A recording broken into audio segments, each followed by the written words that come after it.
네, 안녕하세요. 모이저 개발자입니다. 굉장히 오랜만인데요. 이렇게 영상을 올리게 된 이유는 바로 새로운 모델을 개발했기 때문입니다.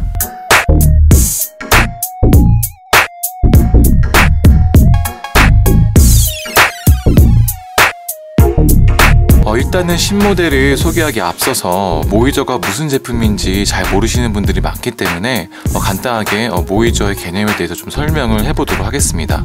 모이저는요, 간단하게 생각하면 모니터입니다. 여기에 있는 이 인튜어스랑 합체할 수 있는 모니터인 거죠. 우리가 만화 영화나 보면은 로봇이 합체하게 되면 어떻게 되죠? 굉장히 강력해지는 그런 로봇으로 변신하게 되는데요. 인튜어스도 모이저랑 합체하게 되면은 굉장히 재미있는 일이 벌어집니다. 그럼 한번 합체를 해볼까요?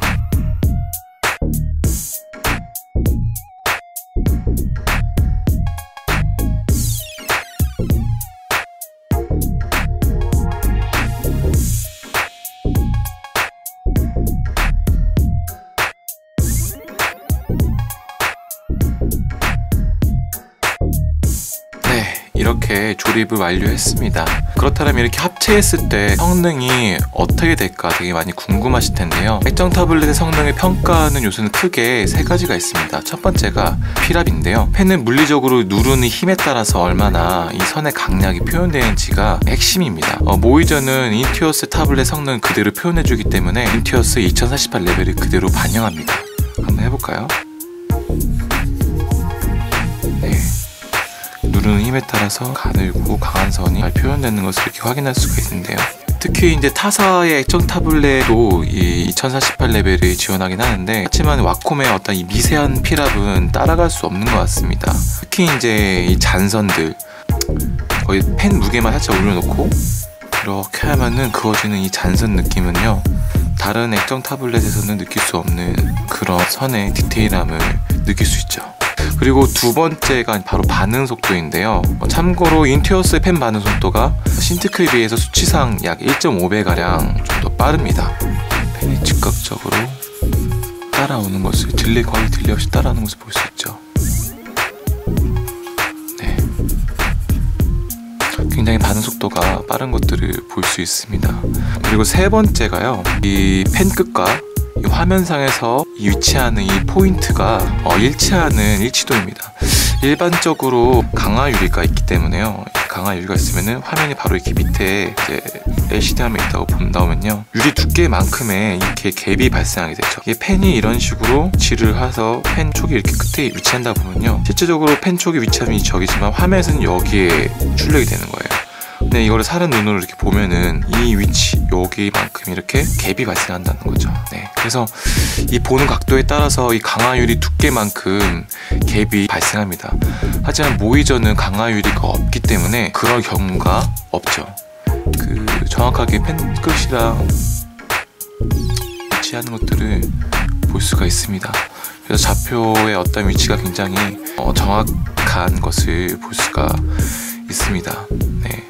마지막으로 이 모이저의 패널 스펙은 풀 HD 해상도입니다. 1920에 1080 해상도로 IPS 광시야각이고요. 리얼 8비트 트루 컬러로 167,000 컬러 색상을 표현할 수 있습니다.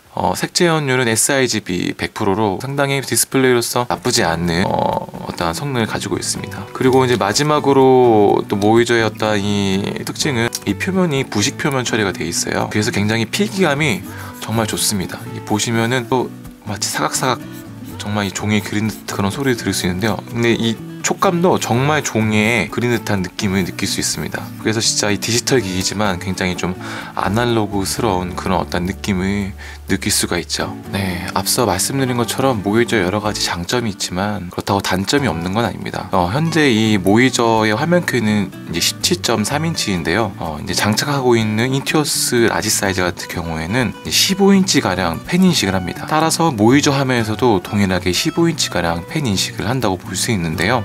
그러면 어느 정도 인식 영역이 되는지 한번 확인을 해보도록 하겠습니다. 보시면은 우측 같은 경우에는 이 지금 여기까지 펜이 인식하고요, 하단 같은 경우에는 여기까지 펜이 인식한다고 보습니다. 이 위에까지는 펜이 인식이 돼요.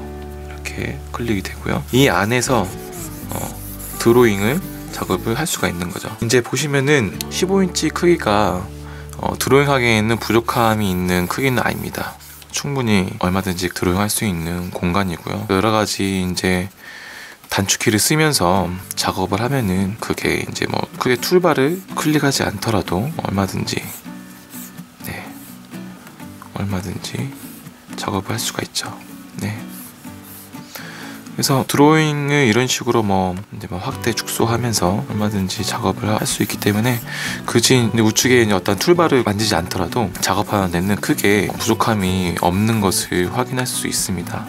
그리고 두 번째 단점 뭐냐면은 이게 이제 양산 제품이 아니라 개인 개발자의 이제 제가 일일이 수작업으로 제작을 한다는 거죠. 케이스 같은 경우에는 이제 아크릴 판을 레이저로 커팅을 해서 하우징을 만들고요. 그리고 그렇게 제가 이제 일일이 제작을 하다 보니까 약간 마감이 조금 떨어지는 그런 부분이 있습니다. 근데 이거는 이제 어쩔 수 없이 양산 제품이 아니기 때문에 거기서 오는 한계고요. 아무리 이제 양산 제품에 비해서 퀄리티가 떨어진다 하더라도 기본적으로 1년 무상 AS를 지원하기 때문에 어떤 내구성이라든지 제품 파손 시 그런 걱정은 크게 하지 않으셔도 될 것 같습니다.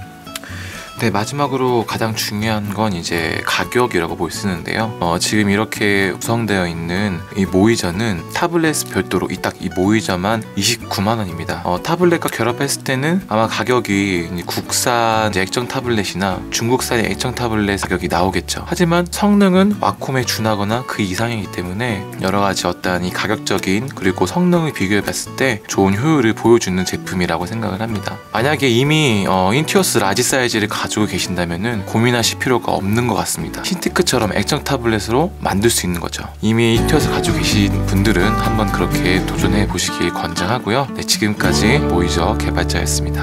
감사합니다.